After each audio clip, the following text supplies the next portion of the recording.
Find a comfortable position. Let your body settle into its weight. Allow your breathing to even out. There is no destination to reach tonight, no arrival to consider. The journey has already slowed. The path will carry itself. When you are ready, we begin. Tonight's story is called A Day in the Life of a Night Baker. The street outside is still dark, not silent exactly, but held. The kind of quiet that belongs to hours before morning has decided what it will be. A narrow lane of stone, faintly silvered by a distant lamp, stretches without hurry past shuttered windows and closed doors. The air carries the cool of night, a softness against the skin that feels clean and unclaimed. You pause at a wooden door set slightly deeper into the wall than the others. Its surface is worn where hands have rested over the years, the grain polished smooth in one narrow arc just below the latch. When the door opens inward, it does so without protest. The hinge turns with a low, rounded murmur, a sound so familiar it feels less like movement and more like recognition. Inside, the air is warmer. Not hot, not yet, but holding a memory of heat in the stone and brick. The difference meets your face gently, like stepping into a room where someone has only recently risen from a chair. The scent of flour lingers faintly in the air, dry and clean, mixed with something deeper beneath it, a trace of yesterday's bread, now settled into the wood of the tables and the walls themselves. The door closes behind you. The sound is soft, contained. The street remains where it is. The room gathers around you. The bakery is narrow, but long, stretching back toward a brick oven built into the far wall. The oven mouth is dark for now, its arch edged in soot that has long since lost its sharpness. The floor beneath your feet is stone, cool at the edges, but warmer toward the center, where years of footsteps have passed in steady repetition. Wooden boards run along one wall, shelves holding empty baskets turned upside down, their woven patterns casting faint shadows in the low light. A single lamp burns near the preparation table. Its glow is amber, not bright enough to erase the night entirely, but sufficient to reveal the soft haze of flour that clings to the air. When you move, that haze shifts slightly, catching and settling again without urgency. There is a large wooden table at the center of the room. Its surface is thick, scarred with shallow lines, and softened dents where dough has been pressed and folded countless times. Near the far edge, a faint crescent-shaped mark darkens the grain, an indentation worn smooth by the consistent arc of a hand guiding weight forward. It is not dramatic. You would miss it if you were not looking, but it remains there, quiet and exact. You rest your palm against the table. The wood meets you at the temperature of your skin, not cold, not warm, simply present. The oven waits. You move toward it slowly, not because there is time to spare, but because there is no reason to hurry. A small stack of split logs rests beside the brick arch, their edges pale where the axe has cut through fresh grain. When one is lifted, it carries a faint resin scent, clean and dry. The sound of wood settling into the oven chamber is dull and rounded, a low contact against brick. There is no rush in the way the fire begins. A spark, then a thin line of flame that gathers itself along the edge of bark. It catches slowly, almost thoughtfully, as though it has done this so many times before that the act requires no urgency at all. The light shifts in response, flickering against the far wall, widening the shadows before drawing them back again. You stand a moment longer than necessary. Heat begins as suggestion, a subtle change in the air near the oven mouth. It presses outward in waves that are more felt than seen. The brick darkens slightly, then brightens again as flame takes hold deeper inside. The room adjusts around this new center. It does not resist. It simply makes space. Behind you, the shelves remain still. The baskets rest. The flour on the table waits undisturbed. The air warms gradually. It gathers in the chest without effort. A small metal peel leans against the wall beside the oven. Its handle is worn smooth along one side where a thumb has rested night after night, the wood darkened just enough to mark the place. You run your fingers lightly over it, feeling the shallow indentation, the subtle curve where repetition has shaped the surface more gently than any tool. Outside, somewhere beyond the door, a distant cart wheel shifts over stone. The sound carries faintly, then fades. Inside, the room holds. The lamp's glow deepens as the fire strengthens. The light moves across the wooden table in slow pulses, catching in the crescent mark, gliding along the softened dents, touching the edges of flour scattered thinly from the night before. Nothing demands attention. Everything remains where it belongs. You take a slow breath. The scent of flour is clearer now, warmed slightly by the growing heat. It rises in the air in the faintest current, mingling with wood smoke that has yet to thicken. The walls do not absorb it entirely. They seem to hold it in suspension, as though the room itself prefers to remain in this in-between state, not yet fully awake, not entirely asleep. There is something steady about rooms like this. Not dramatic, not solemn, just steady. You move back toward the table.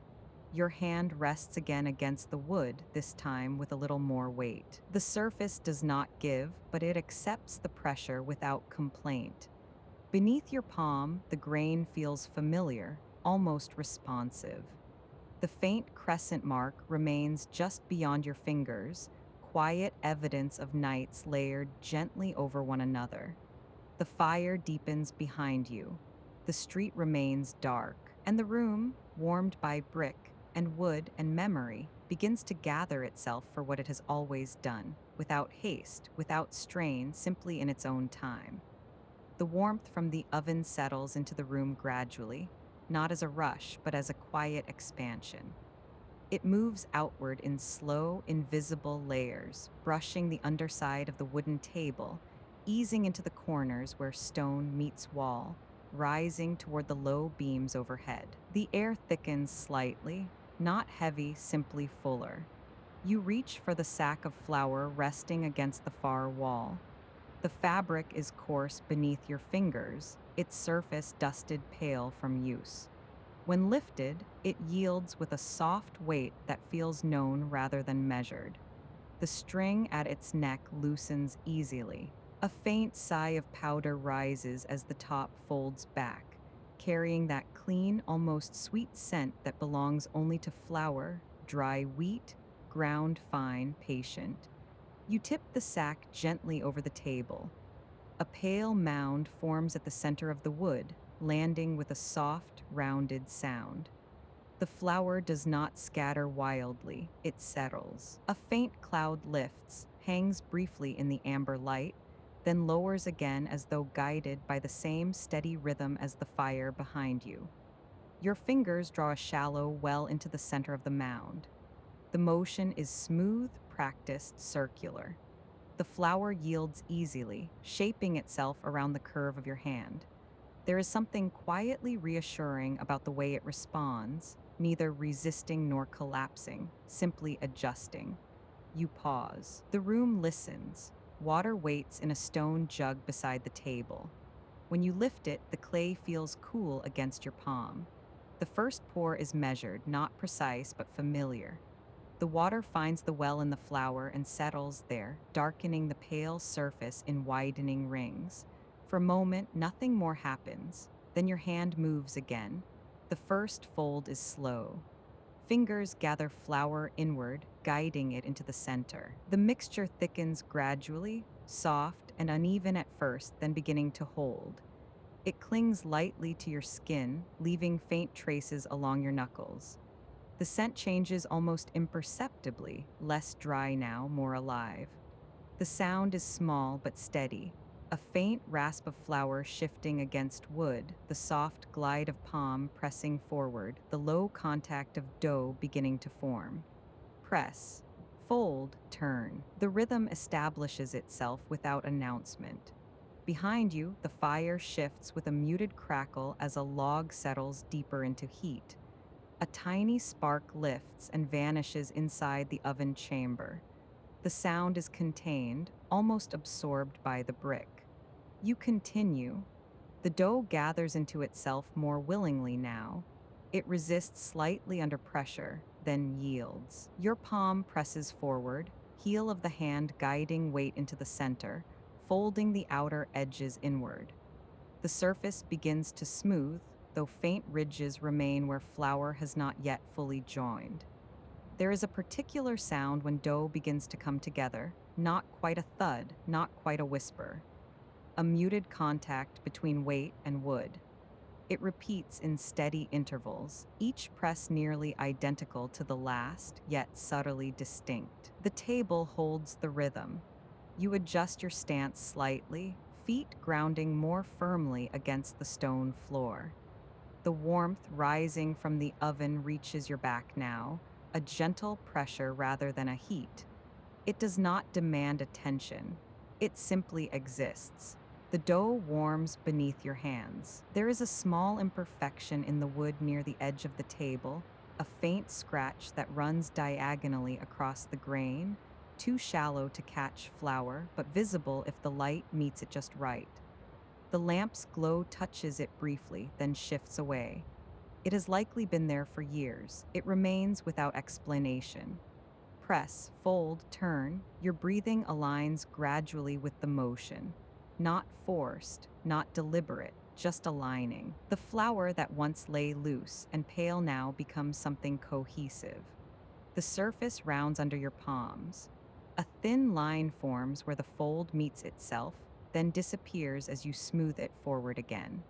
Somewhere beyond the door, a single early bird tests the air with one brief call. It is not loud. It does not repeat. The sound slips through the seam of the doorway and fades into the room as though it has always belonged there. The oven deepens in tone. The crackle shifts to a lower register, wood settling into ember. You lift the dough slightly and turn it in your hands. Its weight is different now, no longer scattered, but gathered. The surface stretches faintly when pulled, then returns. It carries warmth from your palms. There is no hurry in this room. The shelves remain still. The baskets do not shift. The lamp burns steadily without flicker. You press again, slower this time. The motion elongates, your palm gliding across the surface with a quieter sound. The dough responds with elasticity, rounding more fully under your guidance. A faint sheen begins to form along its surface where repeated pressure has smoothed it. Your hands carry flour along their edges. The white traces along your fingers catch the light before softening into the grain of the wood beneath. Press, fold, turn, the pattern continues. It becomes less an action and more a state, the steady contact of hand and dough, the subtle give and return, the warmth rising from brick, the air thickening gently around you. You pause only long enough to brush a small crease of flour from the table's edge. It falls lightly to the floor, disappearing against the stone. The dough rests beneath your palms, rounded and quiet. The oven breathes. The street outside remains in darkness, though the edge of night has begun to thin, not visibly yet, but somewhere beyond the horizon. You place the dough in a shallow bowl lined with cloth. The fabric holds it gently, gathering the weight inward without compressing it. The surface settles into stillness. A faint indentation remains where your fingers last pressed, then softens as the dough adjusts to its own shape. It will rise in its own time. There is no need to measure the minutes. The room holds the warmth. The fire continues. Your hands, lightly dusted with flour, rest briefly against the edge of the table. The rhythm has begun, and it does not require anything more than this. You draw the cloth loosely over the bowl, not tightly, just enough to hold warmth in place. The fabric settles against the rim and softens over the curve of the dough beneath. It forms a shallow tent, rising slightly where the rounded surface meets it. For a moment, your hand rests there, palm flat, not pressing, simply feeling the quiet warmth gathering inside. The oven shifts again. A low exhale of heat moves through the brickwork, deepening the air.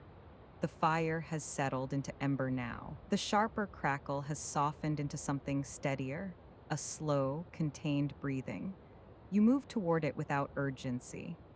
The iron door opens with a small, familiar resistance. The hinge gives a muted sigh, not sharp, not metallic, just a worn release of weight shifting against weight. The glow inside is not bright, it is deep. Red at the core, amber at the edges. The wood has collapsed inward on itself, becoming something rounder, more concentrated. You reach for the long wooden peel leaning against the wall. The handle carries a faint smoothness where years of palms have rested. There is a shallow dent near its midpoint, softened by time, where a thumb once pressed repeatedly, perhaps unconsciously. The mark remains. It requires no story. You slide the peel gently across the oven floor, nudging embers into a more even bed. The movement is slow, careful. Ash lifts lightly, then settles again. No sparks leap outward. Everything remains contained. The heat meets your face in a quiet wave. It does not rush, it expands. Behind you, the dough waits beneath cloth. You close the oven door halfway, allowing air to circulate without cooling the chamber too quickly. The rhythm here is subtle, not seen, but sensed. The brick holds warmth steadily. The room absorbs it. Even the stone floor beneath your feet has grown faintly warmer. You cross back to the table. A wooden bowl sits nearby, filled with water. You dip your fingers into it and let the flour loosen from your skin. The water clouds gently, turning pale. You lift your hands and dry them against a hanging cloth that has known this motion many times before. It carries faint traces of flour along its lower edge, not untidy, just evidence. The bowl beneath the cloth is still. You lift the edge slightly and look. The dough has not yet changed. It rests exactly as you left it. There is something deeply reassuring about that, the way certain processes begin quietly, unseen. No dramatic transformation, no urgency. You lower the cloth again. There is another batch to prepare. You measure flour this time with a smaller scoop, letting it fall through your fingers into the bowl. The motion is almost absent-minded, not careless, simply familiar. The flour lands softly, creating a pale surface that glows faintly in the lamp's light. Water follows. Salt next, a careful pinch, not scattered but placed. You begin again, press, fold, turn. The second batch gathers more quickly than the first. Your hands remember the pattern before the dough does. The table absorbs the rhythm once more, and the faint rasp of contact returns. Outside, the bird calls again just once. A single, soft note. You pause briefly to listen. It does not repeat. You return to the dough. The fire hums behind you. The lamp burns steadily. A faint crease in the wooden shelf above catches a sliver of light, then releases it again as the flame shifts. Press, fold, turn. Your shoulders lower slightly as the motion continues. The breath deepens without instruction. There is no need to think about time here. The room moves at its own pace. When this batch has formed into a rounded weight beneath your palms, you set it aside beside the first. The cloth now covers both bowls, rising in two small domes. The air feels fuller. You sweep the remaining flour from the table with the side of your hand. It gathers into a small drift at the edge. You brush it gently into a wooden tray that waits below. There is a small scuff near the leg of the table, a mark worn smooth by repeated contact, perhaps from the heel of a boot pivoting over years. It has darkened slightly compared to the surrounding wood. You notice it only because the lamplight grazes it differently tonight. You straighten slowly. The room holds stillness between movements. The oven is ready. You check it again, lifting the door just enough to feel the heat roll outward. The embers glow more evenly now. The surface has settled into a quiet, concentrated warmth. No flare, No rush. You close the door again. The dough beneath cloth has begun its unseen work. You rest your hand lightly against one of the bowls. There is a faint warmth there now, not from the oven alone, but from within. The rise has begun, though the surface appears unchanged. You lower yourself into the wooden chair near the table. The seat gives slightly under your weight, a small creak sounding from the joints where wood meets wood. It is not loud, it is familiar. The chair settles again almost immediately. For a moment, you sit without moving.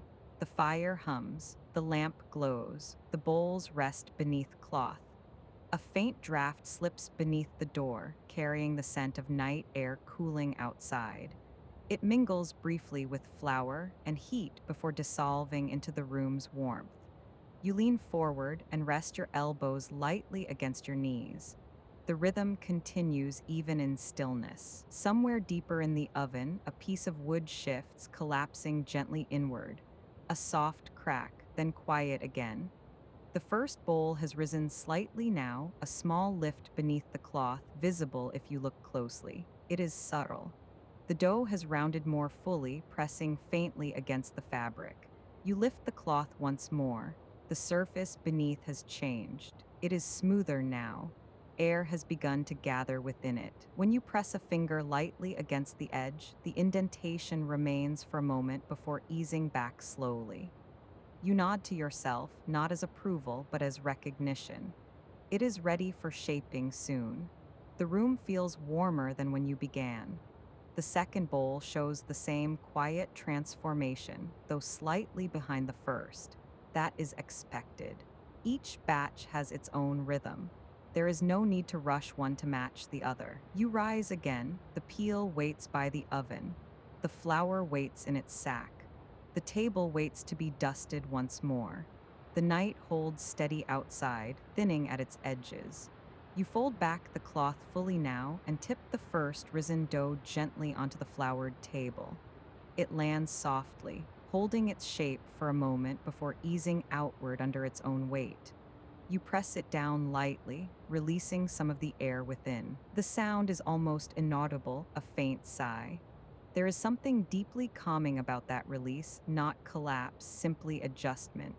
Your hands shape the dough inward, tucking edges beneath until the surface grows taut. The motion is practiced, circular.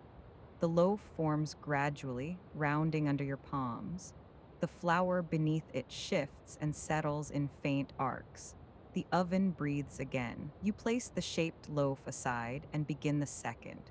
The rhythm resumes, press, turn, tuck, round. The motions are nearly identical to those of kneading, but gentler now. Less force, more guidance. When both loaves sit shaped and ready, you allow them a final rest beneath cloth. They rise once more in their own time. The fire has deepened to a steady glow. You open the oven door fully now. The heat rolls outward in a quiet wave. The first loaf slides onto the peel, its weight balanced carefully in your hands. The surface is smooth, faintly dusted with flour, marked lightly with a single diagonal score that you cut moments before, just enough to guide its expansion. The peel slides forward into the oven. With a gentle shift, the loaf settles onto the hot stone.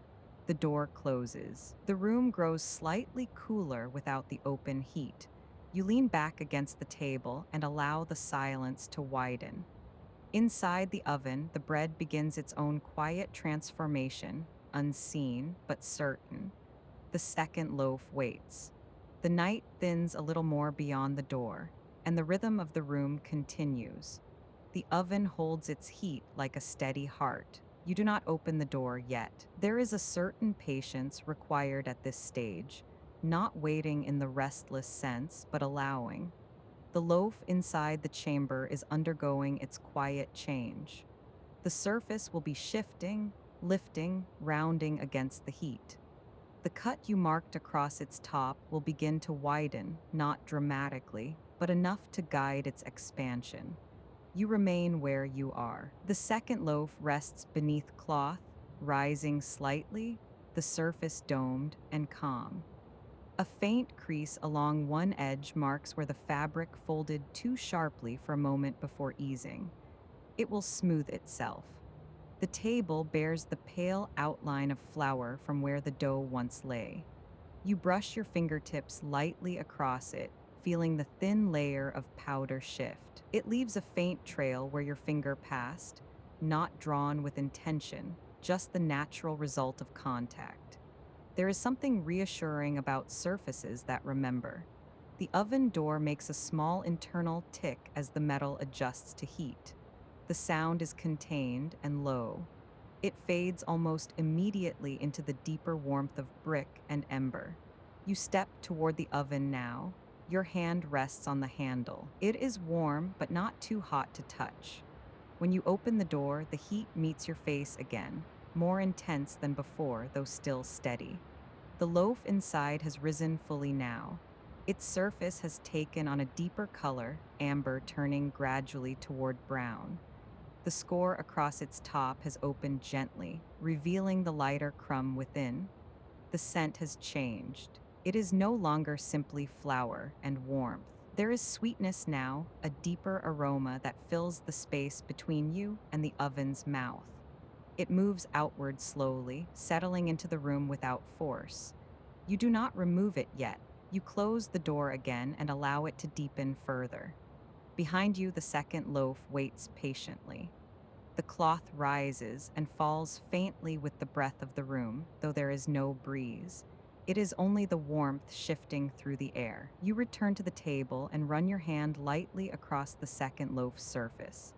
It responds gently to pressure, springing back in slow motion. Ready, you lift it carefully, sliding it onto the peel. The weight is balanced. The shape holds. The oven door opens again. The second loaf settles onto the hot stone beside the first. The two sit side by side now, rising within the shared heat. The space between them is small but sufficient. You close the door once more. The room exhales. You sit back down in the wooden chair, leaning your shoulders lightly against the wall. The warmth continues to build, though it never overwhelms. It expands in layers, deepening the quiet. There is a faint scuff along the lower part of the wall near the floor, a mark likely made by years of shoes brushing past in the dim light. It has softened into the plaster, barely noticeable unless the lamp grazes it from a certain angle. The lamp flame lowers slightly as oil settles. You adjust the wick just enough to maintain its glow. The movement is small, careful. The light steadies again. The bread inside the oven has begun to crackle faintly. It is not loud, just the gentle sound of crust forming under heat. A thin fissure expands along the scored line. The color deepens another shade. You allow yourself to listen. The room feels complete in this moment, fire breathing, dough transforming, wood holding steady. There is no rush to remove the loaves. You know by scent and by sound when they are ready. The smell shifts subtly, the sweetness grows fuller, the flour deepens into something richer. You stand once more and open the oven door. The heat rolls outward. The crust of the first loaf is now a deep golden brown, the surface slightly blistered where air expanded beneath it. The edges of the score have lifted cleanly. You tap lightly against the underside with the peel's edge. A hollow sound returns, soft but certain. You slide the peel beneath and lift it out. The loaf rests briefly in your hands before you set it on the cooling rack. The rack creaks slightly under the weight, a familiar wooden complaint that fades almost immediately. The second loaf remains inside just a moment longer. You close the oven door halfway and allow it a few more breaths of heat. The first loaf begins its quiet cooling. The crust emits faint clicks as it contracts, tiny sounds, almost like distant rain tapping lightly against a window. You notice a small unevenness along one side of the crust, a slight, thicker ridge where the dough folded a little tighter than intended. It is not a flaw. It is simply evidence of hands. You open the oven again and remove the second loaf. It joins the first on the rack. The the two resting side by side, their warmth rising into the air in gentle waves. The room now carries the full scent of baked bread, deep, grounding complete. You close the oven door entirely this time, allowing the embers to rest. The fire has done its work. The loaves continue theirs. You return to the table and brush away the remaining flour, gathering it into the tray. The motions are unhurried. The room has shifted from preparation into completion, though the rhythm remains. The first hints of early light begin to press faintly against the window, not bright, just a soft thinning of darkness. You sit again, the bread cools. The oven hums quietly, its heat settling deeper into brick. The street beyond the door is still mostly silent, though a distant wheel rolls once along stone, perhaps a cart beginning its morning path. The sound does not linger. You lean back and close your eyes briefly. The night has almost ended, though it has done so gently. The bread rests, the warmth holds, and the quiet work of the room continues. The light at the window changes by a fraction. It is not yet morning, but the darkness has thinned. There is a faint dilution at the edges of shadow, the kind that arrives before the mind quite registers it. You open your eyes again and let them adjust without effort. The loaves continue to cool on the rack. Their surfaces are no longer glossy with heat. They have settled into a matte depth, textured and firm. When you place your hand lightly against the side of one, you feel the warmth still held within, steady, contained, patient. The crust gives a soft, quiet crackle. It is a small sound, like a distant twig bending under its own weight. You listen to it without leaning forward. There is no need to monitor. The bread knows how to become itself. You rise from the chair and move toward the table again.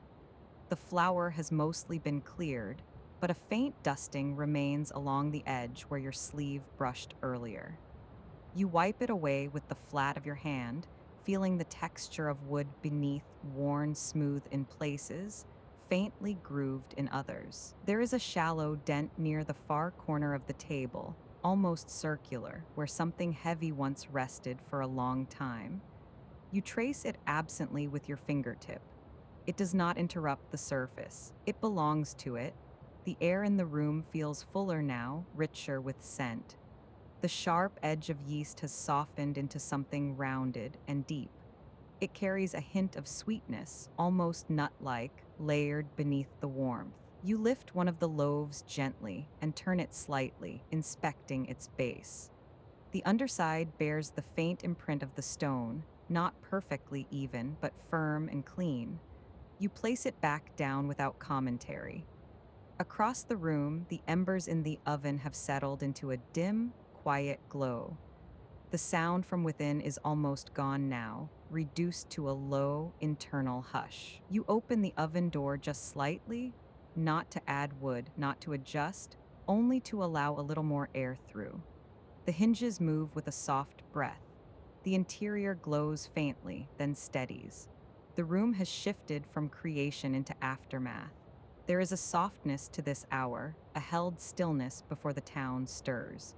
You feel it in the way the walls absorb sound more completely, in the way your own movements seem quieter, less distinct. You move toward the window and rest your hand against the glass. It is cool. The temperature difference creates a faint halo of condensation where your palm lingers. When you lift it away, the outline remains for a moment before thinning. Outside, the street remains mostly empty. A lantern at the far corner flickers once, then steadies again. The sky above it has taken on the faintest trace of gray. You return to the table and begin preparing the next round of dough. There is no urgency in this act. It is simply the continuation of rhythm. You measure flour into the bowl, the powder falling in a soft, silent cascade. You add water slowly, watching the two meet and gather. The spoon moves through the mixture in slow circles. The motion is steady, even. The The dough begins as a loose mass, then gradually coheres under your hand. You set the spoon aside and press your fingers into it instead, feeling the way it yields, the way it draws together. Press, fold, turn. The pattern returns without instruction. The dough responds to pressure in its own time. It is neither reluctant nor eager. It simply follows. There is something deeply steady about repetition. You work the dough gently, not forcing it. The heel of your hand presses forward. Your fingers draw it back. The surface smooths gradually, the slight stickiness easing into cohesion. A faint line forms where the fold settles imperfectly. You leave it. It will disappear under the next motion. The early light at the window strengthens by another small degree. It does not rush into the room. It gathers quietly along the sill, catching the fine particles of flour that still linger in the air. The loaves on the rack have cooled enough now that the warmth no longer radiates outward. You move them to the wooden shelf near the wall, where they will rest until morning. One of them has a slight unevenness along its top ridge, a thicker swell where the dough rose more eagerly on one side. You run your hand over it briefly, appreciating the variation. Bread rarely repeats itself exactly. There is comfort in that. You return to kneading. The dough beneath your hands becomes smoother, more elastic. The surface tightens as gluten forms beneath the pressure. You slow your movements further, allowing each press to complete fully before beginning the next. The room holds you in its warmth. The lamp flame has grown pale against the strengthening light. You lower the wick until the glow dims further, then finally extinguish it. A faint curl of smoke rises, twisting briefly before dissolving into the air. The light from the window now defines the room more clearly. It reveals the fine scratches along the table's edge, the worn grain of the chair seat, the faint scuff where a boot heel once caught the wall. You shape the dough into a rounded form and set it beneath cloth once more. It rests there, quiet, gathering itself. You sit again. The first sounds of morning begin to thread into the space, distant footsteps, a wheel turning along cobbled stone, a door opening somewhere beyond the narrow lane. None of it intrudes. It simply joins the larger rhythm. The bakery remains calm. The loaves rest on their shelf, the dough rises beneath cloth, the oven cools slowly within its brick frame. You close your eyes again, just for a moment. The night has almost fully eased into day, but the calm remains intact. You are still within it, and the work continues, steady and unhurried. The light gathers fully now along the window frame. It does not arrive in a single sweep. It spreads gradually across the wall, lifting color out of shadow in soft increments. The grain of the wooden shelves becomes more distinct, the loaves resting there take on depth and contour, their crusts holding subtle variations you could not see before. You remain seated for a moment longer. There is a particular stillness that exists between night's labor and morning's arrival. It is not silence. It is a held breath, the pause between one rhythm and the next. You rise slowly and move back to the table. The dough beneath the cloth has shifted. You lift the fabric and see how it has expanded, rounding into itself. The surface is smoother now, faintly domed. When you press a fingertip gently into its side, the indentation remains for a moment before easing back. It has found its strength. You divide it with a clean motion of the blade. The cut is quiet, precise. The interior reveals a pale, elastic structure, fine bubbles already forming within. You do not rush the shaping. Each portion receives the same patient attention. Fold inward, turn, press gently to seal. The forms begin to take shape beneath your hands. There is flour along the back of your knuckles now, caught in the fine lines of skin. You brush it away absently against your apron. The fabric bears faint marks from previous nights, pale arcs where flour settled, darker smudges near the hem. You have worn this apron through many dawns. Outside, the sky has shifted from charcoal to a muted blue-gray. The narrow street beyond the window shows its texture more clearly now, uneven stones, faint dampness lingering in the crevices. A distant cart rolls past, the wheel producing a soft, steady rhythm as it turns. Inside, the bakery remains insulated from haste. You place the shaped loaves into their baskets. The woven reeds leave faint impressions along the dough's surface, delicate patterns that will bake into subtle ridges later. You cover them again with cloth and set them near the oven's lingering warmth. A small clock mounted high on the wall ticks once. Then again, its sound is steady, understated, part of the background rather than an instruction. You move toward the oven and test the remaining heat. The interior no longer glows, but warmth lingers in the bricks.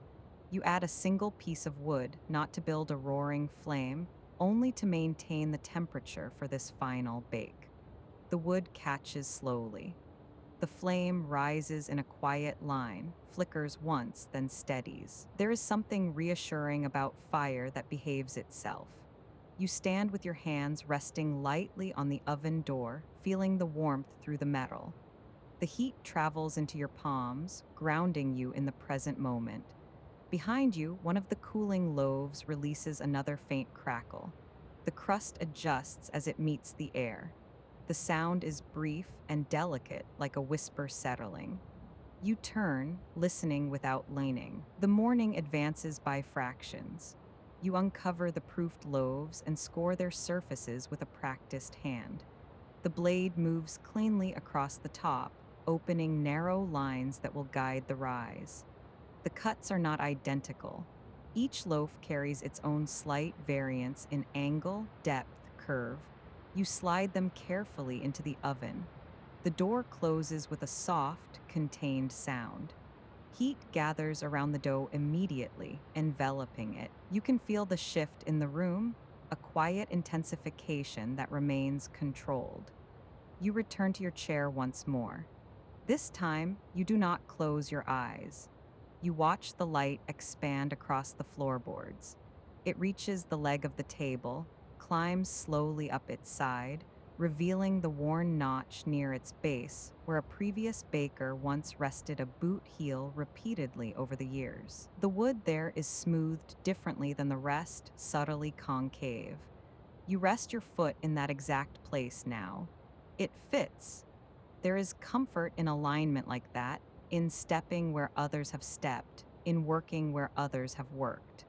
The rhythm continues through you rather than beginning with you.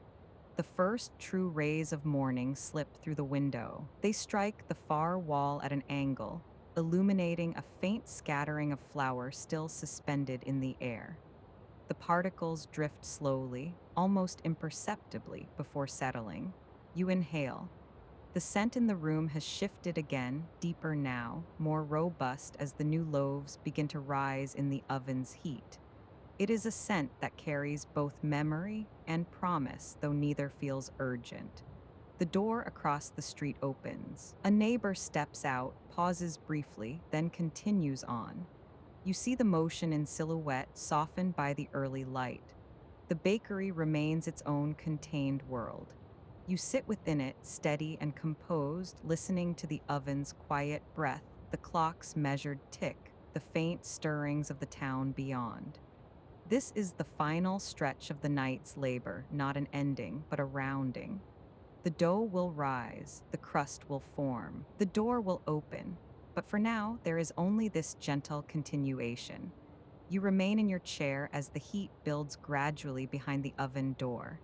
The warmth spreads into the room once more, softer than before, shaped by the hour. The light grows clearer. The night has fully thinned.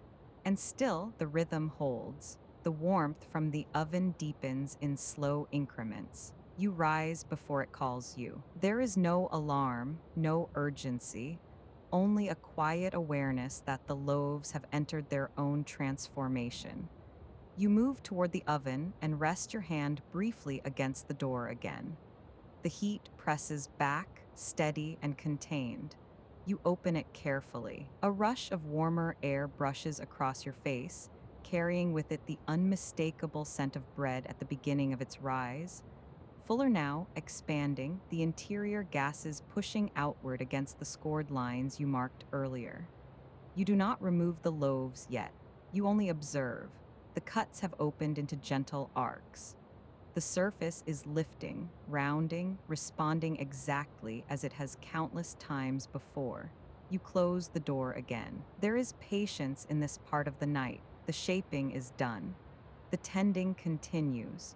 You drift back toward the work table and begin wiping away the remaining flour. The cloth moves in slow circles.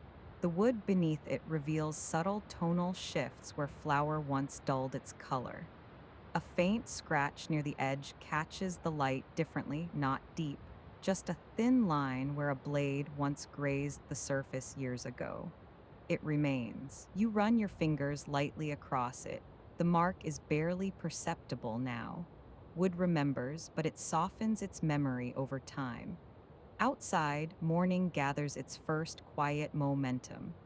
A second cart passes down the street. A door closes somewhere beyond the square. The sounds remain spaced, unhurried. You move toward the cooling rack and lift one finished loaf from earlier. It is fully set now, the crust firm but yielding slightly under your palm. You turn it and tap the underside gently.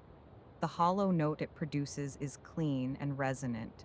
You place it back among the others. There is something deeply steady about repetition like this. The same motions, the same sequence, the same rising and cooling and opening. And yet no two nights are identical. You settle again into the room's shifting warmth. The air is no longer heavy with flour. It has clarified. Sunlight has entered fully now, striking the far corner where a small tin of seeds rests on the shelf. The lid sits slightly off-center, just enough that a thin crescent of shadow forms along one side. You adjust it with a quiet touch.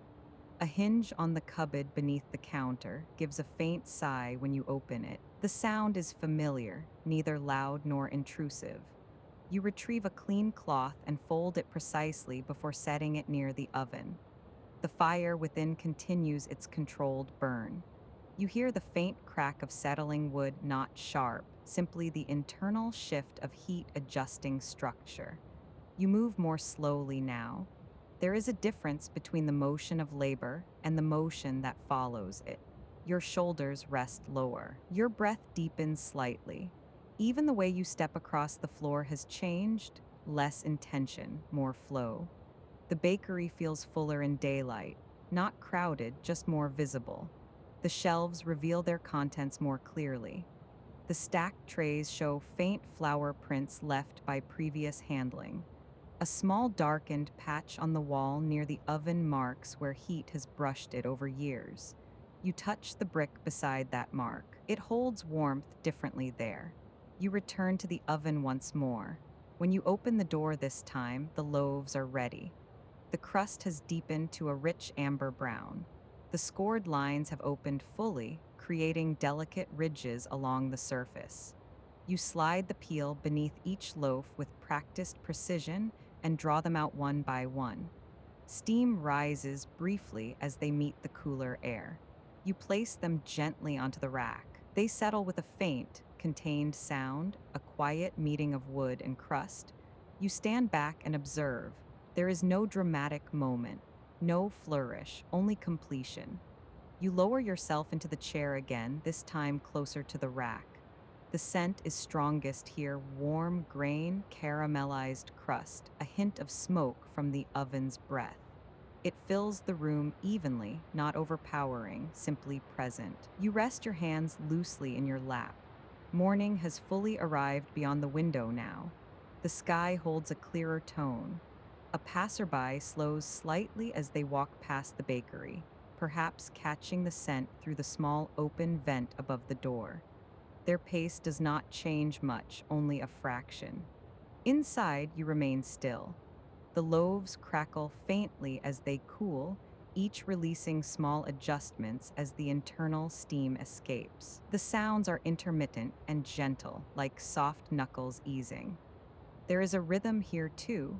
You notice how the sunlight reaches farther across the floorboards now, illuminating a small scuff near the doorway, a faint mark where deliveries have brushed against the wood over time. It is not unsightly. It simply belongs. You shift your foot and feel the warmth beneath it. The floor has absorbed the night's heat and holds it still. The work is done, yet the room continues. Heat disperses gradually. Light shifts, scent lingers. You sit within it, not separate from the space, but settled into it. The bakery feels less like a room you occupy and more like a current you rest within, one that carries the night's labor forward into the morning without requiring anything further of you. The fire behind the oven door lowers its intensity. You hear it soften, the wood breaking down into embers.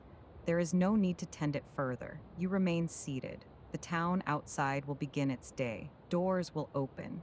Footsteps will multiply. Voices will rise slightly. But here, in this moment, the transition is gradual. The loaves cool, the air clears, the light expands. You sit with it all, steady and unhurried, as the bakery breathes its way from night into morning. You remain seated a little longer, watching the light adjust itself across the room. It no longer arrives in narrow beams. It spreads. The sharp edges of shadow soften into gradients that move almost imperceptibly along the floorboards. The oven door, once the brightest focal point in the dark, now rests comfortably within the general glow.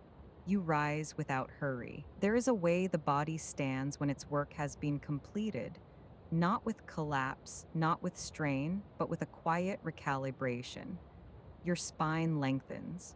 Your shoulders settle back into alignment. The weight in your hands feels evenly distributed again. You drift toward the window. The glass carries a faint film from the night's warmth, not visible unless you stand close. You wipe it gently with the corner of a cloth, and the street beyond clarifies by a small degree. A cart passes, slower now. A woman pauses at the corner, adjusting the scarf at her neck. Somewhere further along, a shop door opens. The town is waking. Inside, the bakery does not rush to meet it.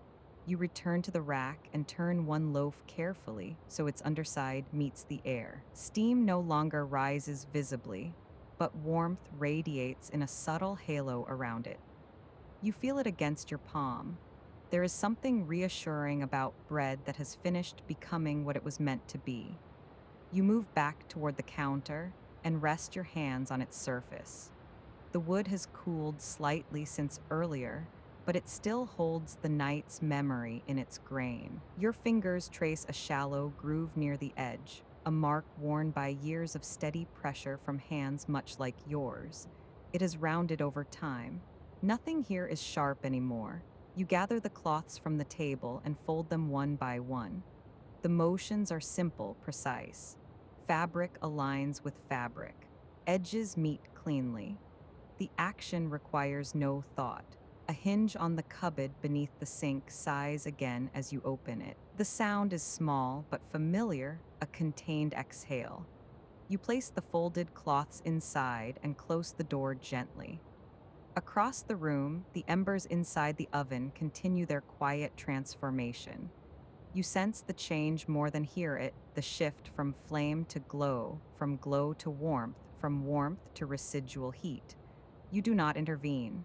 The room has entered its own release. A faint bell sounds somewhere down the street, a single rounded note. It does not startle, it marks nothing urgent. It simply punctuates the morning's gradual unfolding. You turn toward the door. The latch rests slightly off-center in its bracket, a detail so small it would escape notice by anyone in haste. You adjust it with a gentle nudge. The metal aligns with a soft click. That is enough. You ease the door open just slightly. Cool morning air threads its way inside, mingling with the lingering warmth of bread and embers. The shift in temperature is subtle but perceptible, an exchange rather than a replacement. The scent changes. It becomes lighter now, carrying the faint trace of stone and early movement from outside. The bakery does not resist it, it accommodates. You step back again and allow the door to remain as it is, open just enough. The rack of loaves stands near the window, illuminated fully now. Their surfaces reveal small variations, a deeper caramelization here, a slightly lighter patch there, a seam where dough met dough and held. None of it requires correction. You lift one loaf and rest it on the counter. Your fingers press lightly against its side. It yields slightly, then steadies. You breathe in. The breath feels fuller now, supported by warmth and air and light that have all settled into alignment. There is no anticipation, no waiting, only continuation. You move toward the shelf where sacks of flour rest. One bag leans slightly into another, its corner creased where it has folded repeatedly. You smooth the edge without thinking. The gesture feels less like tidying and more like completing a quiet conversation between objects. Outside, footsteps increase gradually. A cart wheel rolls across cobblestones. A child's voice rises briefly, then fades as they turn a corner. Inside, the bakery holds its own tempo. You return to the chair once more and lower yourself into it. The wood supports you evenly. There is a small, softened dent in the seat, a place where your weight has rested countless times. It fits you without adjustment. You let your hands rest loosely against your thighs. Light continues to widen across the floor. It reaches the far wall now, touching a small framed print that hangs slightly askew. You consider straightening it, but you leave it as it is. The slight tilt feels human. There is tenderness in imperfection. The oven's warmth diminishes another degree.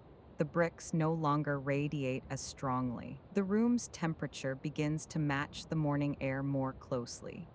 You notice how your breathing has slowed again. The rhythm of labor has given way to something else, not rest exactly, but a quiet state of alignment.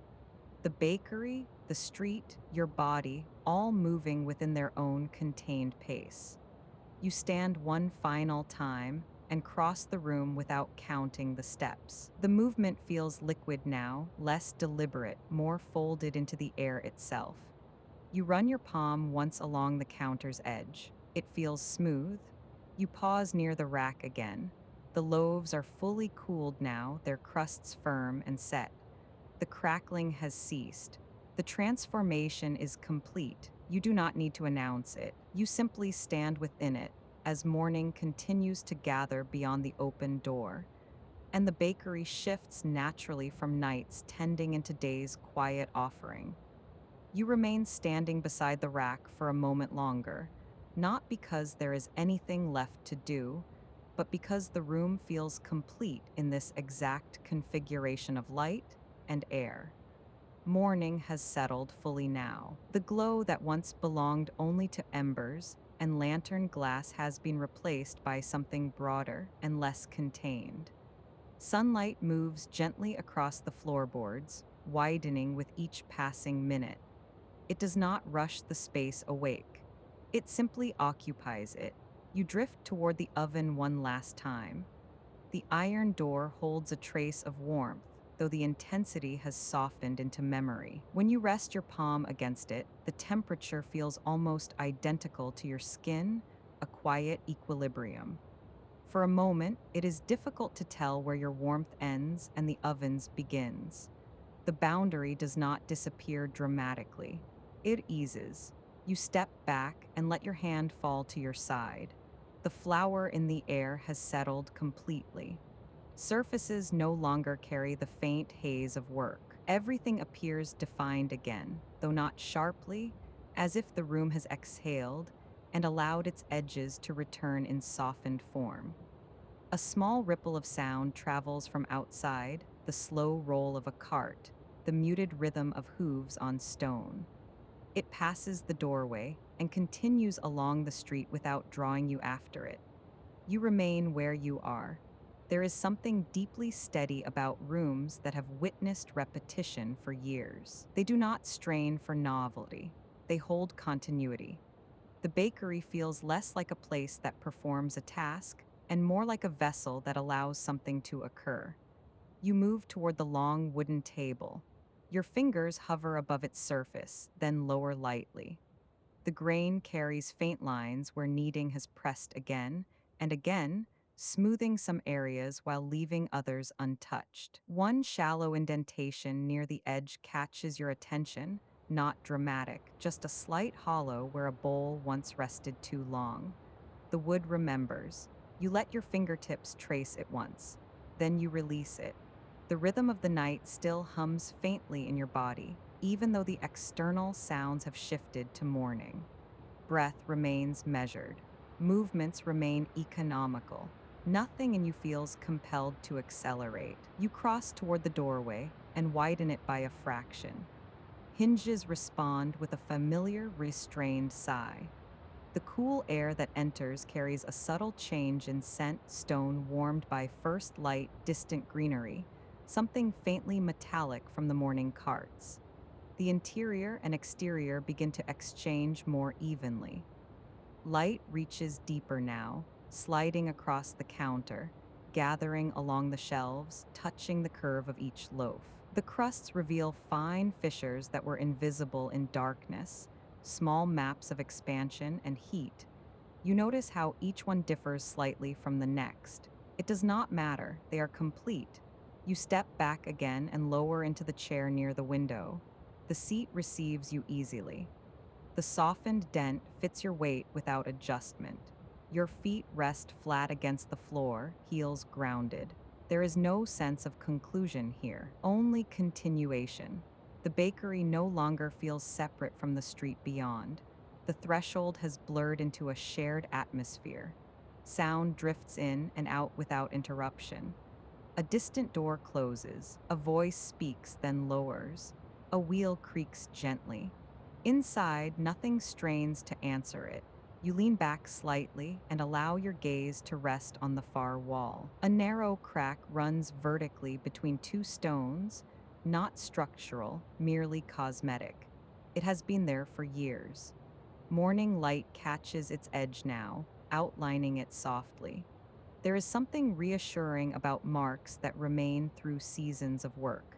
They testify without speaking. Your hands settle loosely against your thighs. The muscles in your forearms release their final trace of tension. The pulse that once aligned with kneading and shaping now aligns only with breath. Inhale, exhale. The oven bricks cool further. The air shifts by a small degree. The warmth of night recedes fully into memory, leaving behind a stable, even temperature that belongs to day.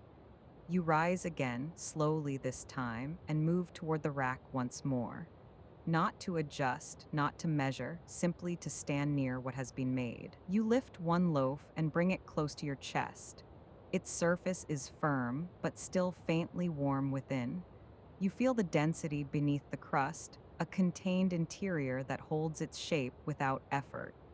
There is a quiet satisfaction in weight that has settled. You return it to its place and let your fingers rest briefly along the edge of the shelf. The wood beneath your palm feels steady, anchored. Outside, footsteps pass more frequently now. The town has entered its daytime rhythm. Yet inside, the night's cadence lingers as an undercurrent. You drift toward the center of the room and stop. Light surrounds you evenly now. No single source dominates. The earlier contrast between flame and shadow has dissolved into a balanced wash that fills the space without emphasis. You notice how your shadow falls differently in this light, shorter, less distinct. It rests close to your feet rather than stretching across the floor. The shift feels natural, unremarkable. The bakery has transitioned without announcement. No bell marked the moment. No signal declared it. It simply occurred. You step once more to the doorway and look out fully now. The street lies open in daylight, its surfaces revealed plainly. A neighbor glances briefly toward the open door, then continues walking. There is recognition without exchange. You remain within the frame of the doorway for a moment, neither inside nor outside. The boundary holds loosely. Then you step back into the room again. There is no need to follow the street's motion. The bakery has its own quiet continuity. The loaves rest. The table stands ready. The oven cools at its own pace. You let your breath settle deeper.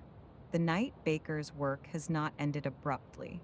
It has merged into the morning without resistance. Your body mirrors that merge, shoulders lowered, hands unoccupied, weight evenly distributed. The room no longer hums with effort. It rests in a state of sufficiency. You move once more toward the small shelf near the wall where a single notebook lies. Its pages are closed. A faint dusting of flour marks the corner of its cover. You brush it lightly with your fingertips, leaving a clearer patch in its wake. You do not open it. There is no record required in this moment. The air feels even now, neither warm nor cool, neither still nor moving. It holds a balanced quiet that feels complete in itself. You stand for a final moment at the center of the bakery and allow everything to remain exactly as it is. The light has arrived. The bread has settled. The embers have cooled. Nothing presses forward. Nothing pulls back. The bakery continues in its own unspoken rhythm, and you remain within it, no longer distinct from the room that has carried you through the night and into the gentler pace of morning. The morning settles into the bakery without disturbing anything that came before. Light continues its slow migration across the floorboards, widening and brightening in increments, so small they almost go unnoticed. The glow that once belonged to embers now belongs to sky, but the quality of calm remains unchanged. It has simply altered its source. You lower yourself into the chair again, this time without intention. The wood receives you the way it always has, with quiet certainty. There is a softened place in the seat where you have sat through many dawns. The curve fits without adjustment. Your hands rest loosely against your knees, fingers relaxed, flour long since brushed away.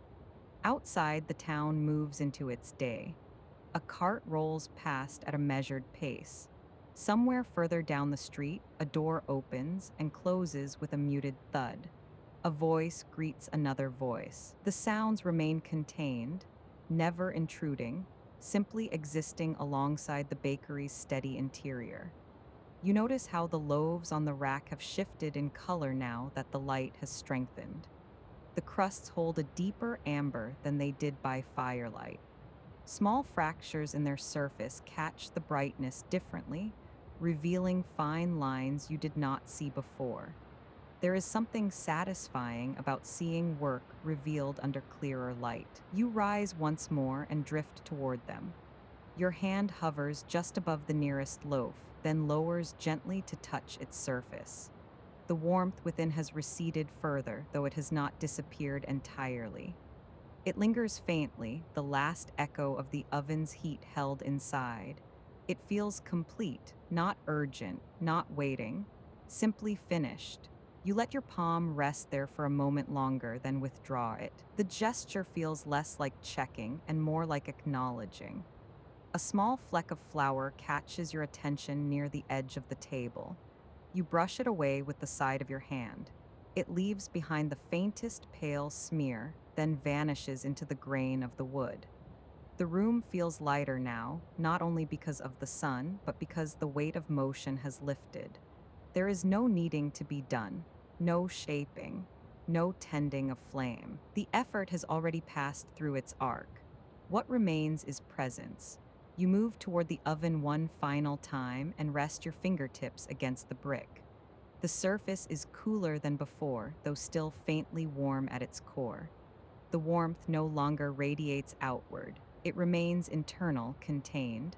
Much like the bread, much like you, a small reflection passes briefly across the window glass, a bird crossing the morning sky. The shadow shifts for an instant, then disappears. It leaves no trace. You find yourself smiling, though the expression is barely formed. There is something quietly reassuring about mornings that unfold without demand. The bakery does not rush you into activity. It does not signal that something has been missed. Everything that needed to be done has already been done. You step back into the center of the room and allow your gaze to move slowly across its familiar surfaces. The shelf near the wall holds its rows of bowls and folded cloths. The small crease in one linen cloth remains where it was left to dry, its fold catching the light at a slightly different angle now. A narrow scratch along the counter's edge gleams faintly, the kind of mark that comes from years of use rather than accident. The bakery remembers. It remembers heat. It remembers hands. It remembers repetition. And it holds those memories without insisting on them. You move toward the doorway again and open it a little wider this time. The hinges respond softly. The air that enters carries the faint scent of morning bread from elsewhere in the street, another baker perhaps, or perhaps only imagination. You stand at the threshold, one foot inside, one foot touching the stone outside. There is no pull in either direction. The bakery behind you continues its quiet existence. The street ahead continues its measured flow. You remain suspended between them for a moment longer. The light rests evenly on your shoulders. A faint breeze moves through the doorway and lifts a corner of the cloth on the table. It rises only slightly, then settles again. The movement is so small it almost feels imagined. You step back fully inside. The interior holds you as it always has. Your breathing deepens. The rhythm that once matched the kneading of dough now aligns only with breath and stillness. The body no longer anticipates motion. It rests within the aftermath of it. You lower into the chair once more and allow your spine to settle against its back. The room hums in a quieter register now, not with machinery or fire, but with settled presence. Outside, the town continues. Inside, the bakery continues. You do not need to adjust either one. You sit long enough for the morning to feel fully established, for the brightness to stabilize, for the sounds outside to become consistent, for the air to find its balance between cool and warm. There is a subtle comfort in watching something continue without your intervention. You have guided the night, you have shaped the dough, you have tended the flame. Now the world moves forward without assistance. Your hands rest open in your lap. The flour has disappeared completely from your skin. The warmth has left the oven bricks. The bread waits without waiting. The morning holds. And you remain within it, not as someone who must act, but as someone who has already completed what was required and can now simply be. The bakery does not empty when you are still. It breathes. It holds its shape. It keeps its quiet continuity. And you are already part of that continuity, woven into it through repetition, through care, through presence that leaves no mark beyond the gentle ones worn smooth over time. You remain seated a little longer, not because anything requires it, but because there is no reason to rise just yet. The light has settled fully into morning now. It stretches across the floor in a wide, unbroken band, reaching the legs of the table and climbing the lower shelves in a steady ascent. The color has shifted from the soft gray blue of dawn to something warmer, clearer, revealing edges that were once blurred by firelight. The loaves hold their places. Nothing about them changes now except the way they are seen. Their crusts, once shadowed and matte, now show faint, fine fractures where steam escaped. In one loaf, a seam has opened slightly wider than the rest, a natural imperfection that formed as it rose. There is something reassuring about that unevenness, a reminder that bread is shaped by breath and heat, not precision alone. You stand and move toward the window, resting your palm against the frame. The wood carries a faint warmth from the light, not heat exactly, but an easing of the night's coolness. Outside, the street has gathered a gentle rhythm. A cart passes again, wheels rolling over stone with a sound that does not hurry. A woman pauses near the doorway, glancing at the rack inside. She does not knock. She simply looks as if confirming the presence of morning. Then she moves on, knowing she will return. You step back into the room and allow your hand to trail along the counter's edge. There is a shallow dip there, worn by years of contact. It fits your palm as though shaped for it alone. You have touched this place more times than you could count, and yet it still feels quietly new each morning. There is something steady about repetition. It does not demand change, it simply continues. You move toward the rack and lift one loaf gently, feeling its weight settle into your hands. It is firm now, fully cooled, its surface resilient. When you press lightly against the crust, it responds with a faint crackle, not loud, just enough to confirm its texture. You replace it carefully. The room holds its shape. The oven rests in silence, its work complete. The faint warmth inside has evened out entirely, becoming part of the room's temperature rather than standing apart from it. The bricks no longer radiate, they simply exist. You take a slow breath and notice the scent lingering in the air: yeast and grain, ash and faint sweetness. It no longer carries urgency. It has settled into something stable, a background presence rather than a signal of labor. A door down the street closes with a muted click. Somewhere nearby, a single bell rings once. The sound does not startle. It simply marks the hour in a way that feels ceremonial without being grand. It echoes lightly between the buildings, then dissolves into the steady hum of morning. You lower yourself back into the chair once more. This time, the act feels less like rest and more like belonging. Your hands rest loosely against the fabric of your trousers. A faint dusting of flour still lingers in the seam of your sleeve, barely visible now in the bright light. You brush it away gently. It falls without sound. There is nothing left to prepare, nothing left to tend. The night has given way fully today, and the bakery stands in that transition without resistance. You close your eyes for a moment. The sounds outside continue at their measured pace: footsteps, the murmur of voices, a distant shutter lifting somewhere further along the street. Inside, the quiet remains intact. The floorboards hold their creaks within them, releasing nothing unless asked. When you open your eyes again, the room appears slightly brighter, though nothing has changed. Light rests on the bowls. Light rests on the cloths. Light rests on the loaves. You stand slowly and move toward the door. This time you open it fully. Morning enters without force. The street lies before you in clear light, stone warmed at the edges. A neighbor nods as they pass, the gesture brief and complete. The world has resumed its steady pace, carrying the bakery within it as part of its rhythm. You step just outside, feeling the stone beneath your boots. It is cooler than the wood inside, but not sharply so. The difference registers gently.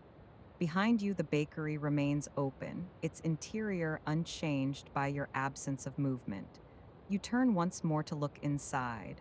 The rack of bread stands in quiet rows. The oven rests. The chair remains angled slightly toward the table. The room does not feel empty. It feels ready. You take one more slow breath of the air, inside and out, blending in the doorway, then step fully back within. The day will unfold as it always does.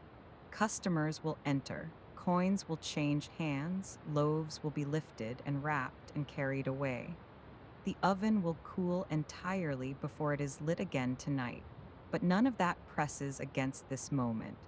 This moment is complete as it is. You move toward the rack one final time and adjust a loaf by a fraction of an inch, not because it needs it, but because the gesture feels familiar. The loaf settles back into place. There is something quietly tender about rooms that hold work done well. They do not celebrate, they do not announce, they simply remain. You allow yourself to stand in the center of it for a breath longer. The bakery continues as it always has. Its rhythm remains, you do not need to follow it. You are already within it. The morning gathers, the warmth holds, and the rest will carry itself.